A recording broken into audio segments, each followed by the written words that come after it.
ആദിതാളം. ഈ താളത്തിനെ നമ്മൾ ചതുരശ്ര ജാതി ത്രിപുട താളം എന്നും പറയും. എന്തിനാണ്? ചതുരശ്ര ജാതി ത്രിപുട താളം. അപ്പൊ നമ്മൾ പാടി തുടങ്ങുമ്പോൾ ആദ്യം പാടുന്ന സ്വരങ്ങൾ എന്ന് പറയുന്നത് സായും പായും. സാ എന്ന് പറയുന്നത് ഷഡ്ജം, പാ എന്ന് പറയുന്നത് പഞ്ചമം. സാ ഷഡ്ജം, രീ ഋഷഭം, ഗാ ഗാന്ധാരം, മാ മധ്യമം, പാ പഞ്ചമം, ദാ ദൈവതം, നീ വിഷാദനം. ഇങ്ങനെയാണ്. സരി ഗ മ പ ദ നി സ സ നി ദ പ മ ഗ രി സ.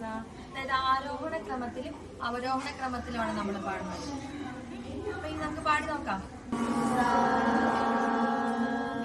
ആദ്യം നമ്മൾ പാടിയത് താഴത്തെ സ, പിന്നെ പാ എന്ന് പറയുന്ന സാധനം നേരെ നിൽക്കത്തോട്, പിന്നെ മുകളിലത്തെ സ.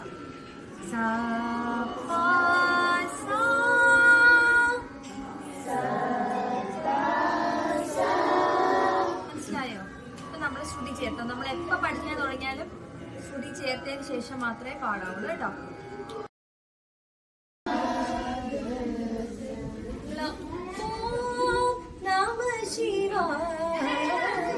ഇങ്ങനെ പാട്ട് വെക്കുന്നുണ്ട്, കേട്ടോ?